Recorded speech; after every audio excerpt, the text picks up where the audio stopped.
مولاي صل وسلم دائما دائما دائما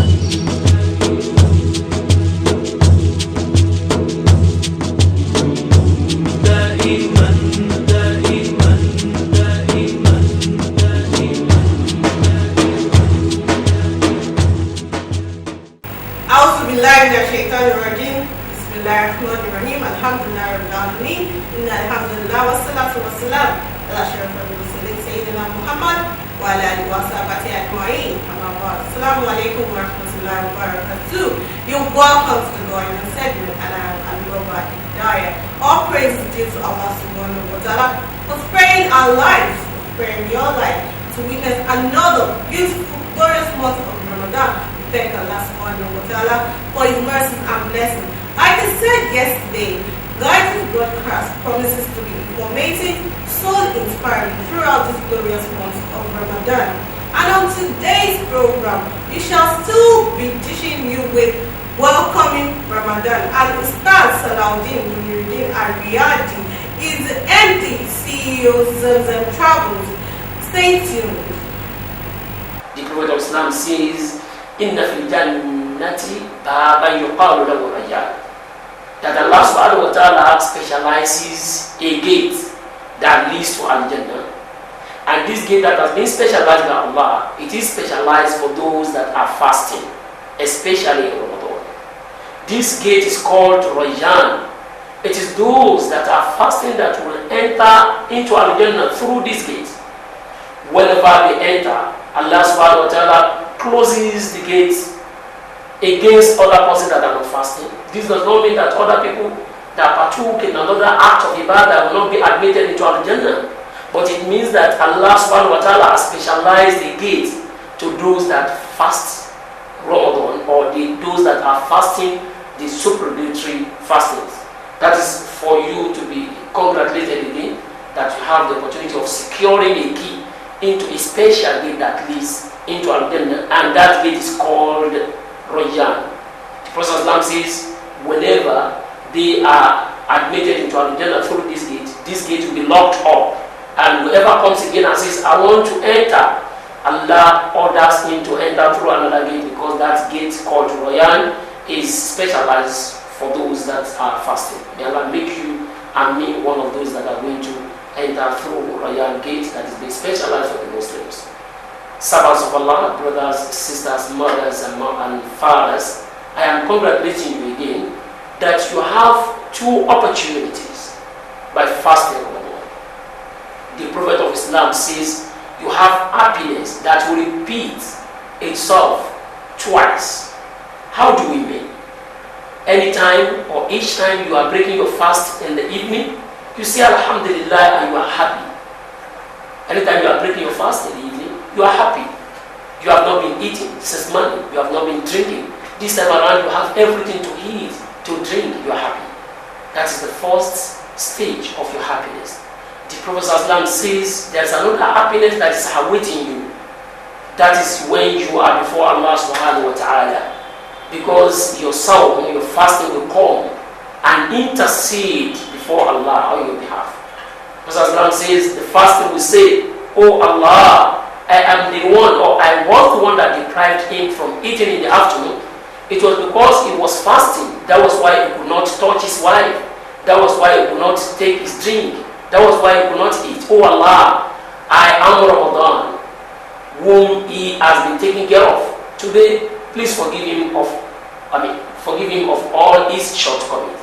And Allah subhanahu wa ta'ala will forgive that person that has fasted accordingly, quote and unquote. Fasted accordingly. So I am also saying congratulations to you and welcome to the blessed month of Ramadan.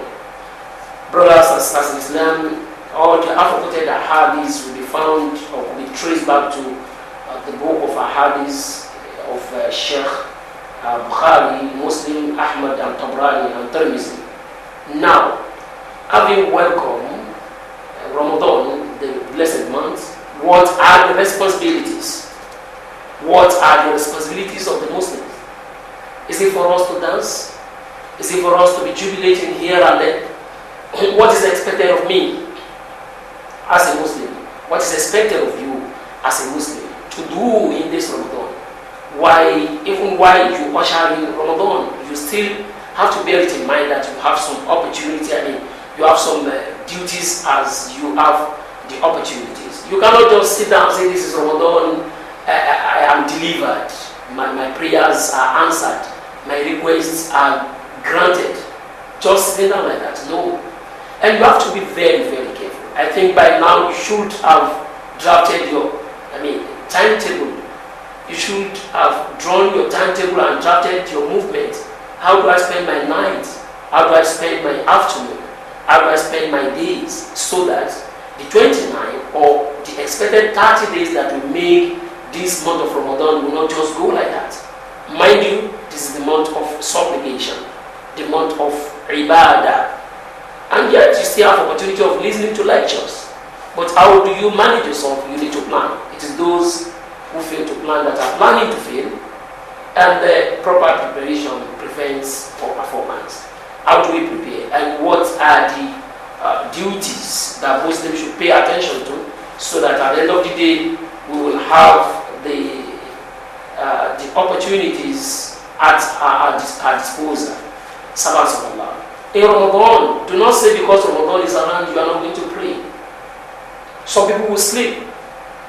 He claims that I've just eaten my sahur and I'm feeling asleep, I want to sleep. You see a lot of people sleeping, neglecting Salat Subi especially.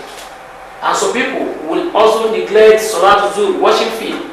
You must not do that. You should consider the fact that this Ramadan is one of the pillars of Islam and the Salat continues. So you must observe the Salat, bearing in mind that Allah subhanahu wa ta'ala says, أقم الصلاة إن الصلاة كانت على المؤمنين كتابا موقوتا. You must not delay any time of your salat, especially the salat subuhi and salat isha, because in one of the authentic hadiths of the Prophet ﷺ, he said one of the signs of the hypocrites is that they will not be able to meet up with the jama'ah during salat subuhi and salat isha. And if you want to concur with me, you will realize that, especially in Ramadan like this, some people will eat and sleep off, and they will not be able to observe Salat Subuh. And in the night after Maghrib, some people, because of the excess food they have eaten, they will not be able to observe Isha. If you continue neglecting Salat Isha and Salat Subuh, or you are praying it at your own convenient time, not at the stipulated time, you are becoming a hypocrite. So it is one of the signs of being hypocrite. May Allah save us from this. Servants of Allah. Even when you put it at the back of your mind that you must observe Salat Subuh, Salat Zuhr, Asr, Maghrib and Isha promptly, you must also bear it in mind that the supererogatory prayers, the non-obligatory Salats, that is the Sunnah Salat, you must also bear it in mind. Some people will not observe Tarawih. Tarawih is part of those things that will fetch you a lot of reward from Allah subhanahu wa ta'ala.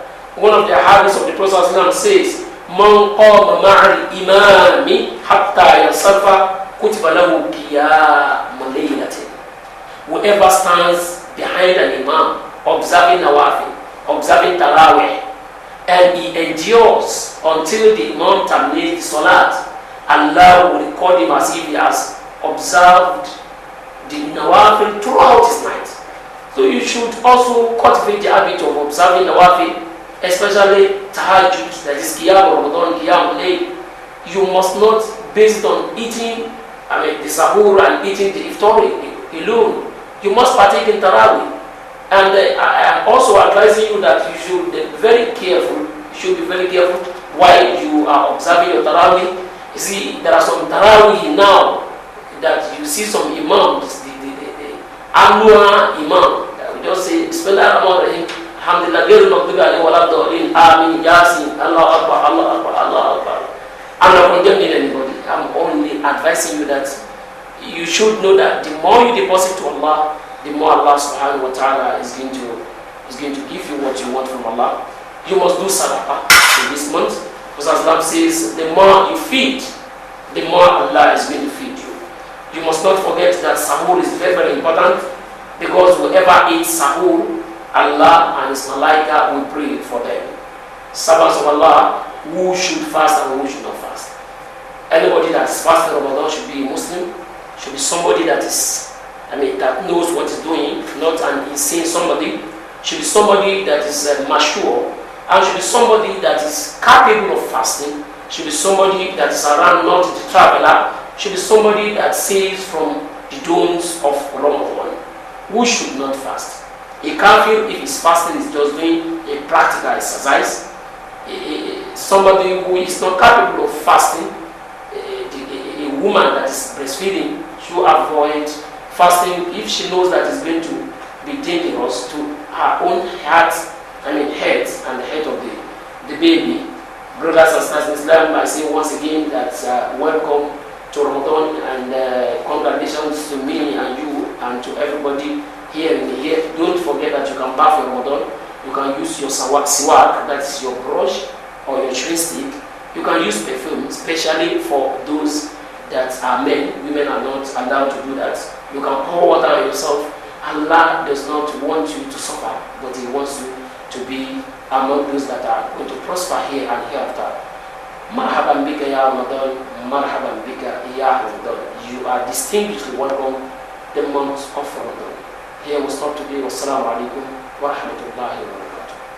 Labbaik Allahumma labbaik. Assalamu alaikum. Are you planning a trip to the holy land of Mecca and you wonder which agency can give you your money's worth? Don't you worry, because Zamzam Travels Limited is here. Yes, Zamzam Travels Limited will take care of all your exclusive Hajj and Umrah trip to the holy land of Mecca and Medina. Special packages include accommodation closer to Haram in Mecca and Medina, friendly airport protocol, fly with Emirates Airlines, user-friendly tour guide, lecture from great scholars, and last but not the least, will leave you in the hands of competent staff to take to your needs. For further inquiry, contact us at our corporate office, Kilometer 32 Abeokuta Expressway, Lakeshore Gas and Oil Premises, Kola Bus Stop at Lagado, Lagos. Telephone 08025141515, 08037130515. At Riyadi Zamzam Travels Limited, let's make your pilgrimage a blissful one.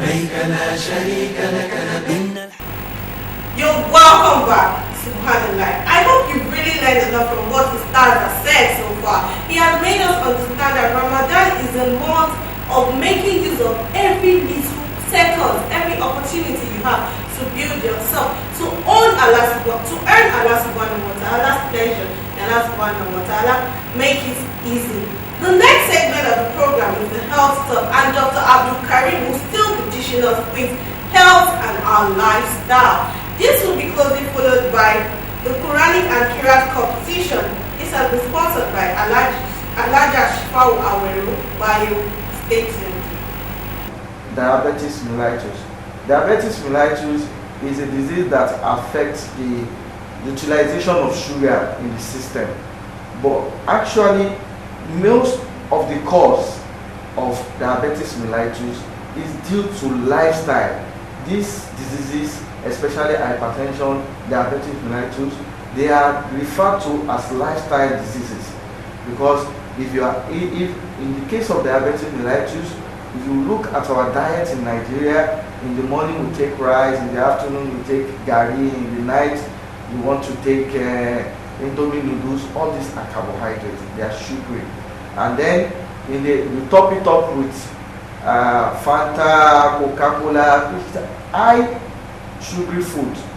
Now, someone that have a predisposition to diabetes mellitus, what I mean that someone that have a family history, maybe the father or the mother, they have diabetes mellitus. This type of person will quickly come down with diabetes mellitus. Although there are other causes of all these things, but majorly our lifestyle are the major causes of these diseases in the environment. Let's take another public health disease, which is HIV/AIDS. HIV/AIDS is another popular disease. We call it a public health disease in the whole world now, and it's now generally known scientifically that the sexual lifestyle of individual predisposes them to HIV/AIDS. if someone have a lifestyle of having multiple sexual partners, of visiting prostitution houses where they come in contact with STD, which is sexual transmitted diseases, they are highly predisposed to having HIV/AIDS. Someone who uses intravenous drug, who shares intravenous drug with other partners, when they're using cocaine or heroin, they are likely to have HIV/AIDS. All these diseases, they are called lifestyle diseases. That is hypertension, diabetic mellitus, and HIV/AIDS. In subsequent episodes, we're going to talk more on all these areas.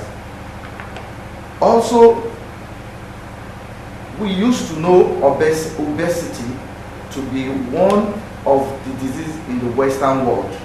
In the Western world, the rate of obesity is very high. Now, in Nigeria, in Africa, because we have taken after the lifestyle of the Western people, we now do not eat our vegetables, we now do not eat our high fiber food. Now we're after pastas, we go to the restaurants to eat high salt food, high sugar food. Now we're having problems with obesity in Nigeria. Obesity can also dispose to so many other diseases like HIV, like diabetic mellitus. So you can see that all this lifestyle, there are things that will determine whether you're going to have these diseases or not. You see, as a Muslim, you need to have lifestyles that the Prophet have told us to do. For example, in this month of Ramadan, if you are fasting, you will be utilizing a lot of excessive protein, carbohydrates, and all other ingredients that are in our body, so that by the end of Ramadan, you will feel more healthy. Your metabolic state will be better than before Ramadan. So it is very important for us to know the importance of Ramadan to our health. We need to make sure that in this Ramadan we participate very well. We should not make Ramadan a jamboree where you eat a very large food in the morning and in the night you will now eat a 3-course meal. That is not what Ramadan is here to teach us. Ramadan is here to help our metabolic system as well, health-wise. So my brother and sister in Islam, I want to use this opportunity to tell us to participate more in this month of Ramadan, and may Allah subhanahu wa ta'ala make it easy for us.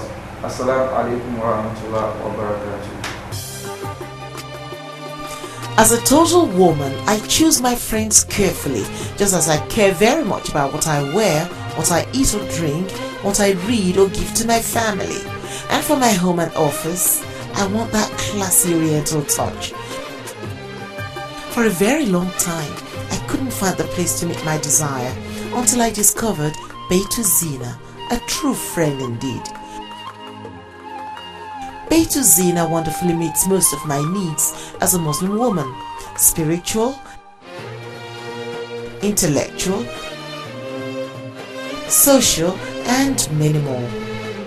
Aside from being a storehouse of Islamic knowledge, Beitu Zina is simply an abode of exquisite beauty and splendor. It's a home of fashion so graceful. Gift items at Beitu Zina? Trust me, it's beyond your imagination. Now, if you're as choosy as I am, then I welcome you to share my friend with me. Beitu Zina, your one-stop shop for all that is Islamic.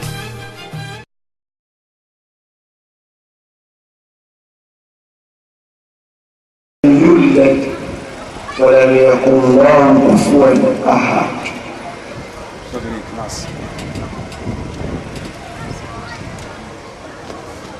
States the meaning of the ayah clearly with the example of any of the prophets of Allah. states the meaning of the ayah clearly, the meaning of the ayah clearly, with example of any of the prophets. That means, okay, don't let me explain to you for that. So, you said it's random. The class, Tell us the meaning now. What is last? Society action.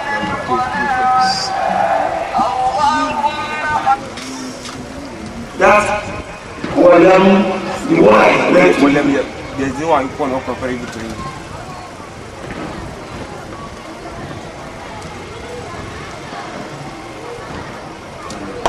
Five more.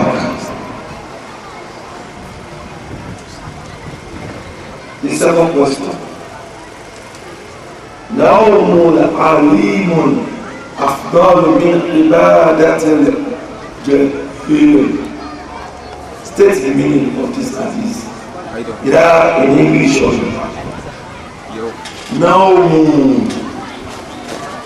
نوم عليم أفضل من عبادة الجاهل. You can say it in Yoruba.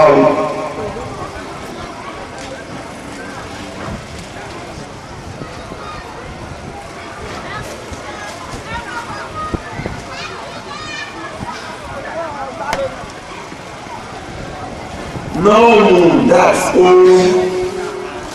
ohun tí onímọ̀ bá sùn afdol olóore ju ìbádà tí aláìmọ̀ kan ń ṣe.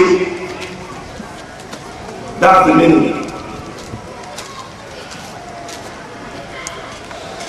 The third question. To observe Salat with Imam or to observe Salat prayer alone carries how many rewards according to Holy Prophet Muhammad?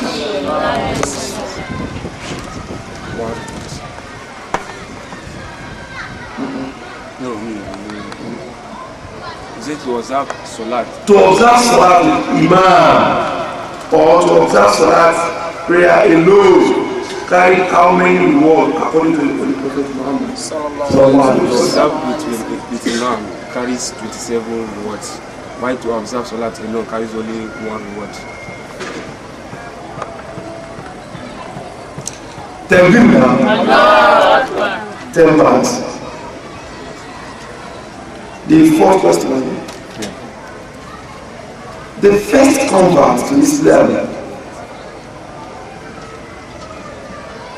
The first convert to Islam means what?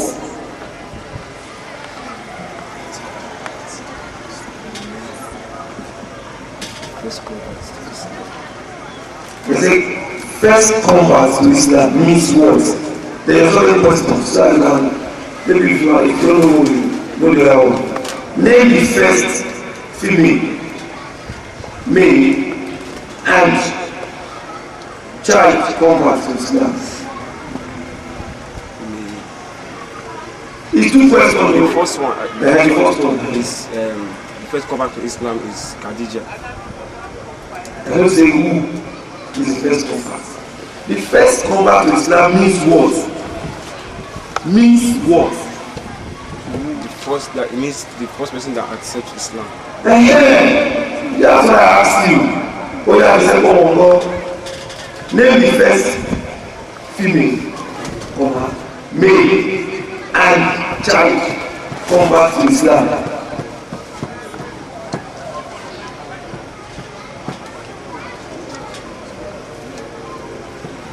Your time is up. Give him 5. You have just mentioned one of them. Khadija is the first female. The male, Abu Bakr, and the child is Ali. You're welcome back to Word and Life. Your health, like I said yesterday, is very, very important. Dr. Abdul Karim has given us every little reason for you to make sure you keep your health in the best manner. Stop drinking, stop smoking, make sure you see your doctor, make sure you take the right drugs at the right time, Make sure you are not excessive in nature. May Allah subhanahu wa ta'ala make it easy. And I hope you have also enjoyed the Quranic recitation by kids in the Quranic competition. May Allah subhanahu wa ta'ala accept our deeds as an act of ibadah. Like I said yesterday, you could log on to www.hidayahtreasures.com for you to view a series of our programs, and also you can read series of dua and also your Islamic time. May Allah subhanahu wa ta'ala accept our deeds as an act of ibadah. We have said we are going to make sure this Ramadan is so fulfilling for you this glorious month. We say Jazakumullah khairan to all our sponsors. May Allah subhanahu wa ta'ala accept all our deeds and their deeds as an act of ibadah. May Allah subhanahu wa ta'ala bless them abundantly. Till we come your way tomorrow, bismillah. Assalamu alaikum wa rahmatullahi wa barakatuh.